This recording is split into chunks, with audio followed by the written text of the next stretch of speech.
अगर तुम हर मिनट हर घड़ी किसी ऐसे इंसान के बारे में सोचते रहते हो जिसको शायद तुम्हारा दिल तोड़ने में, तुम्हें इग्नोर करने में या तुम्हें झूठा साबित करने में मजा आता है, तो अभी इसी वक्त अपने आप से दो प्रश्न पूछना। पहला ये कि उस इंसान के बारे में इतना सोचने का टाइम आया कहां से तुम्हारे पास, और दूसरा ये कि अब से तुम इस टाइम का क्या करने वाले हो। पहले प्रश्न का जवाब मैं तुम्हें दूंगा और दूसरे का तुम अपने अंदर ढूंढोगे। कहां से आया तुम्हारे पास उसको इतना सोचने का टाइम। तुमने लगभग सब जगह का टाइम मार दिया सिर्फ उस एक इंसान के लिए। अब तुम्हारे दोस्त तुम्हें पहले वाला दोस्त नहीं मानते क्योंकि तुमने अपने इतने सारे दोस्तों का टाइम भी उसको दे दिया है। अब तुम अपने शरीर पर ध्यान भी नहीं देते क्योंकि वो टाइम भी तुमने उसको दे दिया है। ना तुम समय पर नहाते हो, ना समय पर खाते हो, ना डेली एक्सरसाइज करते हो, ना जिम जाते हो, ना टाइम पर सोते हो, ना कोई ख्वाब भी रोते हो। क्या हालत बना रखी है तुमने अपनी। तुमने उस इंसान के लिए अपना और खुद का टाइम मार दिया जिसे तुम्हारे होने या ना होने से कोई फर्क नहीं पड़ता। तुम्हारी माँ कितना सोचती है तुम्हारे बारे में कि अब ये गुमसुम क्यों है जब किसकी कोई अभी एग्जाम भी नहीं है। सोच सोच के थक गई है वो, क्योंकि तुमने अपनी माँ से बात करना बंद कर दिया है। माँ से बात करने का टाइम भी मार दिया तुमने बहुत सपने देखे थे कि लाइफ में ये करूंगा वो करूंगा, लेकिन तुमने वो सपने भी मार दिए क्योंकि जिस टाइम में तुम सपने देखा करते थे वो टाइम भी तुमने उसको दे दिया। तुम पहले कॉमेडी मूवी देखना पसंद करते थे लेकिन अब सिर्फ सैड सॉन्ग सुनकर रोते रहते हो। तुमने अपने मूड को खुश करने वाली कॉमेडी मूवीज को देखने का टाइम भी उसको दे दिया। तुमने अपने दोस्तों का, अपने सपनों का, अपनी मेहनत का, अपने माँ बाप का पूरा टाइम उसी एक इंसान को दे दिया जो तेरे बारे में शायद सुनना भी ना पसंद करता हो। क्यों रखा तुमने अपने आप को इतना फ्री। क्यों नहीं दिखी तुझे अपने आप में खुशी।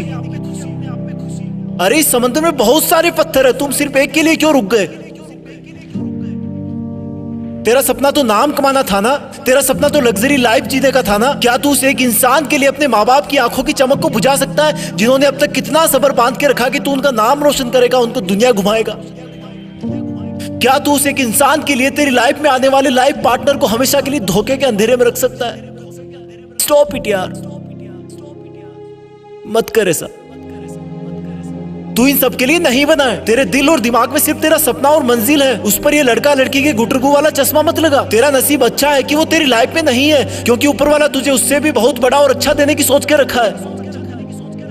और फिर एक दिन जब तू जिंदगी की आखिरी स्टेज से बेस्ट इन लाइफ का अवार्ड लेकर नीचे उतरेगा ना, तब भीड़ में से सबसे पहले जो लोग तेरा वेलकम करने के लिए आगे आएंगे वो तेरे माँ बाप होंगे, फिर तेरे दोस्त होंगे, तेरे भाई बहन होंगे, तेरे परिवार होगा। थोड़ी दूर और भीड़ में चलेगा तो तू पाएगा कि वहां पर तेरे साथ काम करने वाले इंसान होंगे। वो गरीब बच्चे होंगे जो तेरे किताबों और कॉपियां देने की वजह से आज सफल हो गए। और आगे चलेगा तो तुझे कुछ ऐसे लोग मिलेंगे जिन्होंने तेरी सफर में बहुत मदद करी होगी। तू उन सबके सामने झुककर उनका शुक्रिया करना।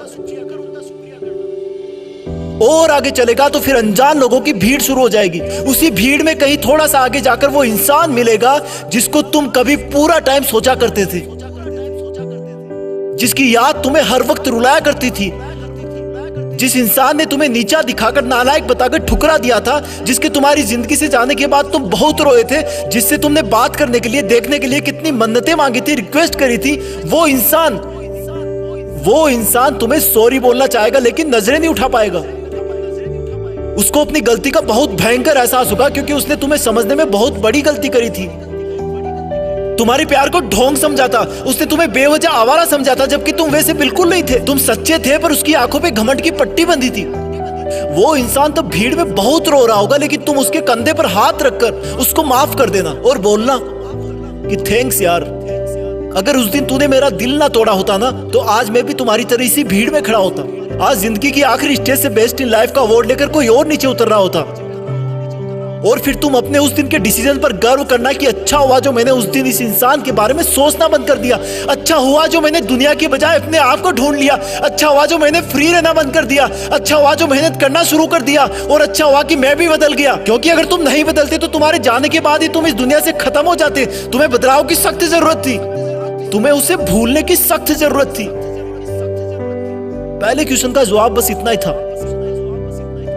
दूसरे प्रश्न का जवाब अब तुम्हें अपने अंदर ढूंढना है कि अब तुम उस इंसान को भूलने के बाद उस टाइम में क्या करोगे जिसमें उसको याद किया करते थे। याद रखना, ये जितना मुश्किल लग रहा है उतना मुश्किल बिल्कुल नहीं है। तुम कर सकते हो, यू कैन डू इट। तुम्हारी जीत फिक्स है, तुम्हें करना ही होगा। तुम ऐसे किसी को सोचकर अपना वक्त बर्बाद नहीं कर सकते। तुम्हें खुद को पूरी दुनिया से ऊपर रखना है, तुम कर लोगे। तुम लकी थे कि तुम्हें वो दर्द और एहसास मिला जो तुम्हें रॉकेट की तरह उठने पर मजबूर कर दिया। अब तुम्हें कोई नहीं रोक सकता। जय हिंद।